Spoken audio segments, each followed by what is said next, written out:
Assalamualaikum. Selalu semangat, selalu bersyukur, selalu menggali memaksimalkan akal dan iman.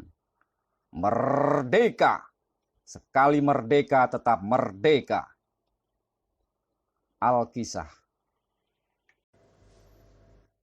Abu Nawas berhasil membalas strategi maling yang licik. Tanpa pikir panjang, Abu Nawas memutuskan untuk menjual keledai kesayangannya. Keledai itu merupakan kendaraan Abu Nawas satu-satunya.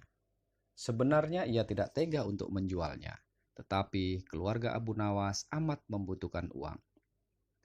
Keesokan harinya, Abu Nawas membawa keledai ke pasar. Abu Nawas tidak tahu kalau ada sekelompok pencuri yang terdiri dari 4 orang telah mengetahui keadaan dan rencana Abu Nawas untuk menjual keledainya.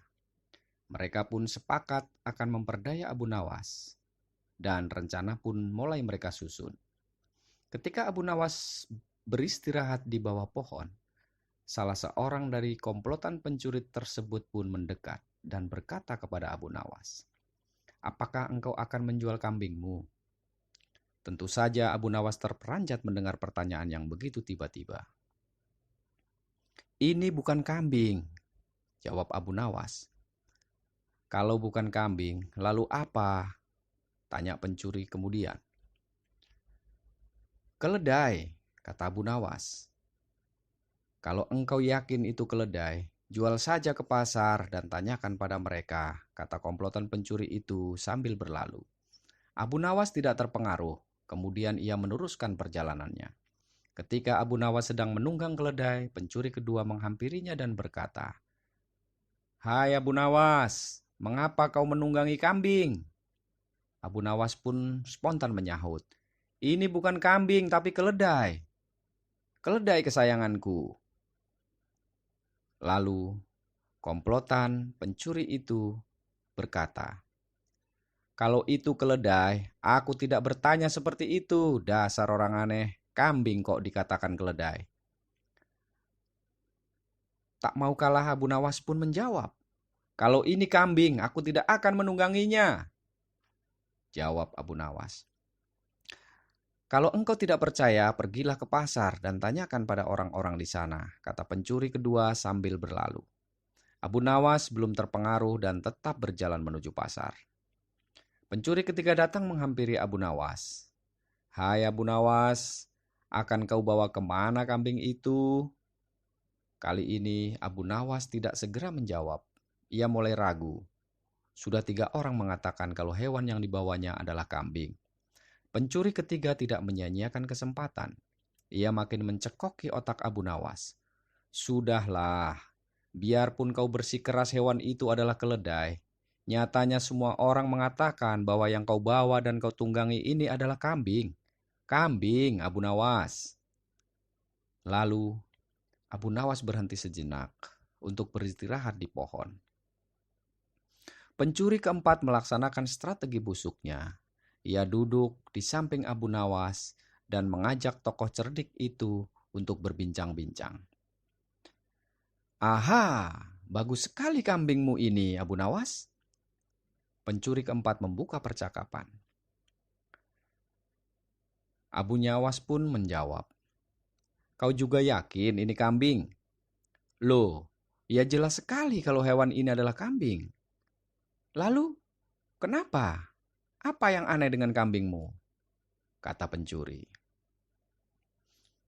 "Kalau boleh, aku ingin membelinya," lanjut si pencuri. Abu Nawas pun menjawab tanpa pikir panjang, "Berapa kau mau membayarnya?" Pencuri pun menawar, "3 dirham saya beli," kata pencuri menyampaikan penawarannya kepada Abu Nawas. Abu Nawas pun langsung setuju. Setelah menerima uang dari pencuri keempat, kemudian Abu Nawas langsung pulang. Setiba di rumah, Abu Nawas pun dimarahin oleh sang istri. Istrinya berkata, "Jadi keledai ini hanya engkau jual dengan harga 3 dirham lantaran mereka mempengaruhi bahwa keledai itu adalah kambing." Abu Nawas hanya bisa terdiam, tetap mendengarkan ocehan istrinya dengan setia sambil menahan rasa dongkol yang tak terkira. Kini ia baru menyadari bahwa sudah diperdaya oleh komplotan pencuri yang menggoyahkan akal sehatnya. Abu Nawas kemudian merencanakan sesuatu. Maka pergilah Abu Nawas ke hutan mencari sebatang kayu untuk dijadikan sebuah tongkat yang nantinya bisa menghasilkan uang. Rencana Abu Nawas ternyata berjalan lancar. Hampir semua orang membicarakan keajaiban tongkat Abu Nawas. Berita ini juga terdengar oleh para pencuri yang telah menipu Abu Nawas. Mereka langsung tertarik, bahkan mereka melihat sendiri ketika Abu Nawas membeli barang atau makanan tanpa membayar, tetapi cukup hanya dengan mengacungkan tongkatnya.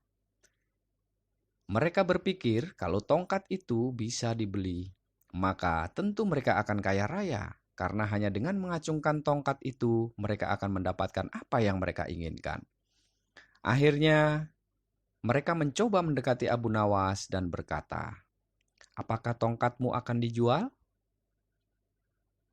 kata pencuri. Abu Nawas pun menjawab, "Oh, tentu tidak," dengan cuek aksen Abu Nawas.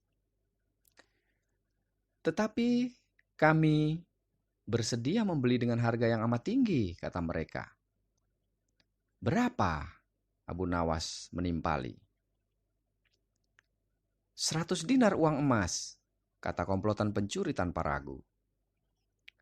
Lalu Abu Nawas mengernyitkan dahinya dan menjawab dengan pelan, "Tetapi tongkat ini adalah tongkat wasiat satu-satunya yang aku miliki," kata Abu Nawas sambil tetap pura-pura tidak ingin menjual tongkat.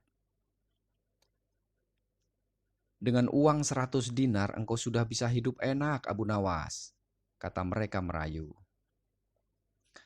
Abu Nawas diam beberapa saat, sepertinya merasa keberatan sekali.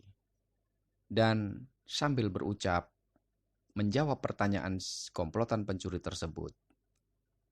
"Baiklah kalau begitu," kata Abu Nawas kemudian sambil menyerahkan tongkatnya. Setelah menerima 100 dirham uang emas, Abu Nawas segera melesat pulang. Para pencuri itu pun kegirangan dan segera mencari warung terdekat untuk membuktikan keajaiban tongkat yang baru mereka beli.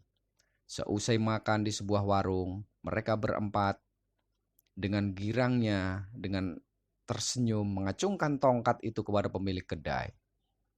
Tentu saja pemilik kedai itu marah.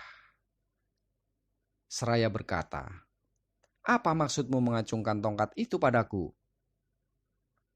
Komplotan pencuri itu pun menjawab, "Bukankah Abu Nawas juga mengacungkan tongkat ini dan engkau membebaskannya untuk membayar?" tanya pencuri itu. "Benar, tetapi engkau harus tahu bahwa Abu Nawas menitipkan sejumlah uang kepadaku sebelum makan di sini." Sambil saling memandang, keempat komplotan pencuri kaget bukan kepalang. "Gila, celaka 12. Ternyata kita benar-benar tertipu mentah-mentah. 100 dinar uang kita lenyap seketika. Hanya diganti dengan sebatang kayu oleh Abu Nawas. Benar-benar luar biasa." Para pencuri tertunduk lesu dengan rasa dongkol dan bergumam dalam hatinya, "Benar-benar kalah, benar-benar tertipu kita."